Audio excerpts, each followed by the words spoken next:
प्रिय विद्यार्थियों, आज हम भ्रमर गीत सार जो सूरदास जी द्वारा विरचित है उसके पद संख्या 7 और 8 का अध्ययन करेंगे।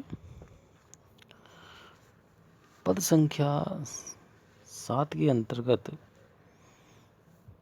सूरदास जी ने कुब्जा के माध्यम से ब्रज वनिताओं के मन में जो एक भाव है जिसे सौतिया ढाई कहते हैं, ये स्त्रियोचित भाव है। उस स्त्रियोचित भाव को मूल में रखकर इस पद की उन्होंने सृजन किया है। और ये बताया है कि बेशक गोपिकाएं कृष्ण को पा नहीं पाई हैं, वो विरह से ग्रसित हैं, लेकिन जो मथुरा में जो कुब्जा है, उस कुब्जा ने कृष्ण के संपर्क में आकर एक सुंदर नारी का रूप ले लिया। भगवान कृष्ण ने उन्हें जो उनका कुबड़ था उससे मुक्त कर दिया और बड़े थोड़े से ही प्रयास में उन्होंने कृष्ण को अपने हृदय में स्थान दे दिया। बरुबे कुब्जा भलो कियो, सुन सुनी समाचार ऊधो मो, कछुक सिरात हियो, जाको गुण गति नाम रूप, हरि हार्यो फिर न दियो, तिन आपनो मन हरत न जान्यो, हंसी हंसी लोग जियो, सूर तनक चंदन चढ़ाए तन, ब्रजपति वश्य कियो, और सकल नागरी नारिन को दासी दाव लियो। इस पद में सूरदास जी कह रहे हैं, सूरदास जी के शब्दों में गोपिकाएं कह रही हैं, बरुबे कुब्जा भलो कियो, कि कुछ भी कहो, उस कुब्जा ने एक बड़ा भला काम कर दिया। वो भला काम क्या किया कि कृष्ण को चंदन लगा करके और अपने वश में कर लिया।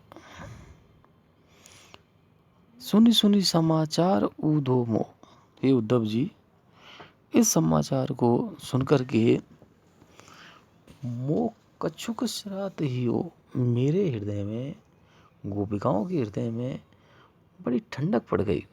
उन्हें बड़ी आनंद की अनुभूति हुई कि कृष्ण किसी ना किसी गोपिका, किसी ना किसी स्त्री के तो वश में हुए। यहाँ तो सारी जो गोपिकाएं हैं वो विरह से पीड़ित हैं, लेकिन एक सामान्य सी दासी कुब्जा ने उनको अपने वश में कर लिया। जिन श्री कृष्ण ने जाको गुण गति नाम रूप हरि हार्यो, हरि भगवान कृष्ण ने जिसके गुण, जिसकी गति, जिसका नाम और जिसका स्वरूप जो पहले बड़ा ही अच्छा नहीं था,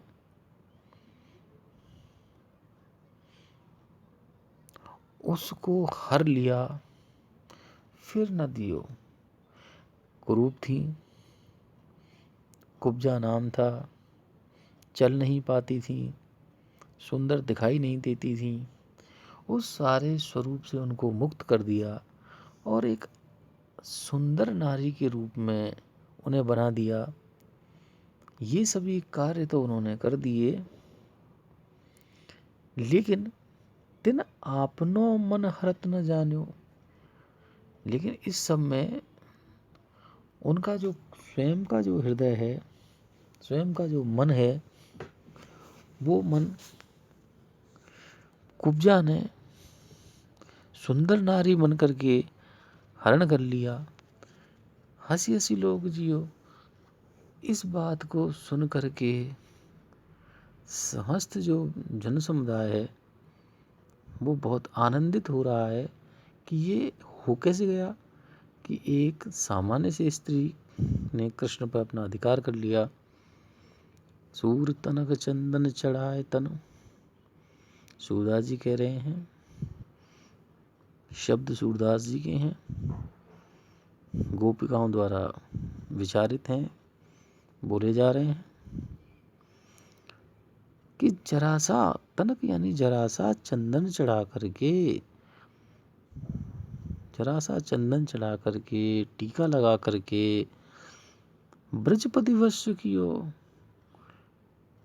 उस ब्रज प्रदेश के स्वामी भगवान कृष्ण को अपने वश में कर लिया और सकल नागरी नारिन को, और इस प्रकार से समस्त चतुर्णी स्त्रियों का, जो नगर में निवास करती थी, मथुरा नगर की रहने वाली थी, उन सभी नगर की नारियों का जो दाव था, उस दाव को दासी ने जीत लिया। अगला जो पद है, उस पद के अंतर्गत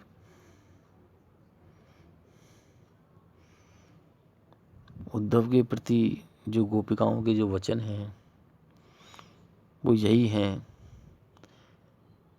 कि हम इस योग्य नहीं बची हैं, ना तो हमारे हृदय में कोई स्थान है और ना ही हमारा कोई मन है कि हम आपके उस निर्गुण निराकार जो योग क्रिया से द्वारा प्राप्त जो ब्रह्म है उसकी उपासना करें, क्योंकि हम तो खुद ही कृष्ण में हो गई हैं। हम कृष्ण से पृथक नहीं हैं। जिस प्रकार से पारस के संसर्ग में आके लोहा सोना बन जाता है, ठीक वैसे ही हम कृष्ण के संसर्ग में आकर अब हम पूरी तरह कृष्ण के प्रेम में रंग गई हैं और अब हम पुनः किसी अन्य वस्तु को स्वीकार नहीं कर सकती, ज्ञान को स्वीकार नहीं कर सकती। तुम जो कहते संदेशनो आनी, कहाँ करो वा नंद नंदन सो, होत नहीं हित हानि। जोग जुगति कही कही काज हमारे, यद्यपि महासुख खानी। सने स्नेह श्याम सुंदर के, हिलमिल के मन मानी। सोहत लोह परस पारस जो, सुमरन बानी बारह बानी। पुन वह चोप कहाँ चुंबक, जो लटपटाए लपटानी। रूप रहित निराशा निर्गुण, निगमों परत न जानी। सूरदास कौन विदिता सो, अब कीजिए पहचाने। इस पद में गोपिकाएं उद्धव जी से कह रही हैं कि तुम जो कहत संदेशनु आनी, कि ये जो तुम निर्गुण निराकार ब्रह्म का जो संदेशा मथुरा से लेकर के आए हो और जिसे यहाँ कह रहे हो, कहाँ करोवा, उस संदेश को प्राप्त करके हम क्या करें। वो संदेश हमारे किसी काम का नहीं है। कहा करोवा नंद नंदन सो, होत नहीं हित हानि। हमारा जो प्रेम है वह प्रेम उस नंद नंदन अर्थात कृष्ण से है, और चूंकि वो हमारे हृदय में बसे हुए हैं, उनकी हमसे हानि नहीं की जा सकती। हम उन्हें नहीं छोड़ना चाहते। कहने का तात्पर्य ये है कि जो हमारा मन है वो कृष्ण में अनुरक्त है और उसे हम छोड़ना नहीं चाहती। तो फिर हम उस जो संदेश से आप लेके आए हैं उसे कहाँ स्थान दें? जोग जुगति की काज हमारे, ये जो आप योग की जो युक्ति लेकर आए हैं वह युक्ति हमारे किसी काम की नहीं है। यद्यपि महासुख खाने, यद्यपि वो समस्त प्रकार के सुखों का भंडार है, उससे समस्त प्रकार के सुख प्राप्त किए जा सकते हैं, लेकिन इस सब के बावजूद भी वह योग की युक्ति, वह योग क्रिया का ज्ञान हमारे किसी काम का नहीं है। सने सने हैं श्याम सुंदर के, हम तो अनुरक्त हैं, भीगे हुए हैं, सने हुए हैं उस श्याम सुंदर के प्रेम में, हिली मिली के मन माने।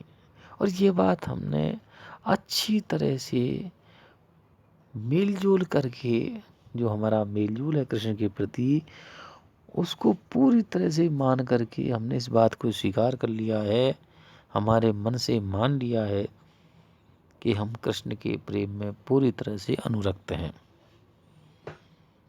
सूर्य सोहत शोभायमान होता है, लोह परस पारस ज्यों,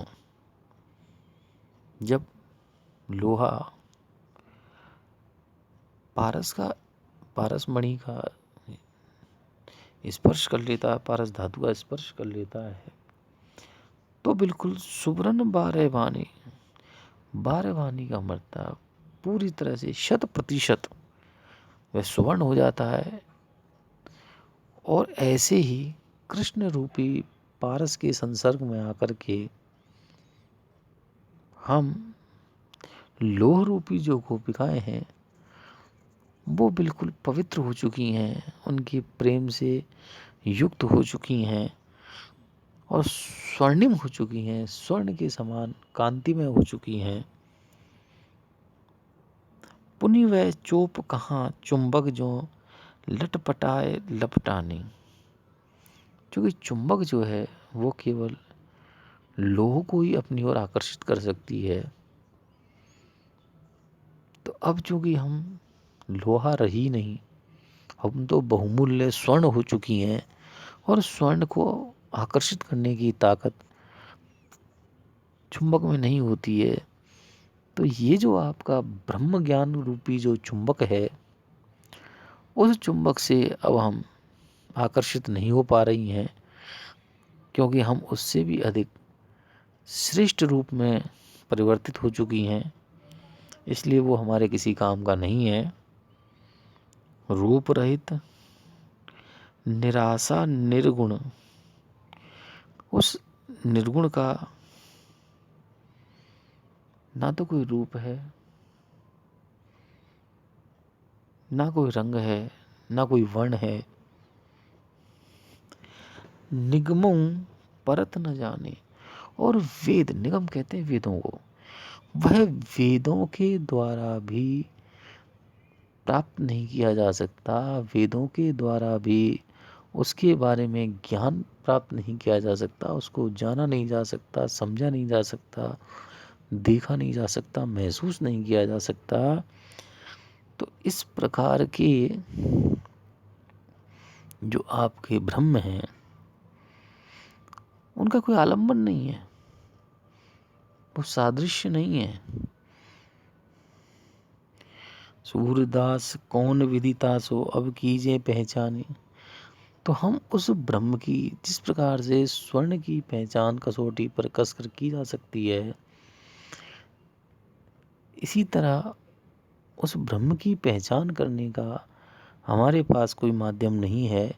हम किस विधि से उस ब्रह्म की पहचान करें, उसके बारे में जानें, उसके बारे में महसूस करें कि ये ब्रह्म हमारे उस प्रेम जो मूलक जो कृष्ण है, उस कृष्ण से श्रेष्ठ हैं। इस पद में सूरदास जी का जो अभिप्रेत है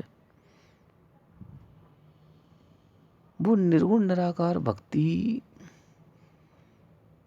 को वैशिष्ट प्रदान करना नहीं है। सगुण भक्ति जहाँ ईश्वर आलम्बन है एक भक्त के लिए और उसकी द्वारा की गई जो क्रियाएं हैं वो क्रियाएं व्यक्ति को इस जगत की ओर उन्मुख करती हैं और कर्तव्यनिष्ठ बनाती हैं। इसकी जानकारी देना, इस ज्ञान को समाज के सामने प्रस्तुत करना, ये सूरदास जी का अभिप्रेत है और अभिष्ट है।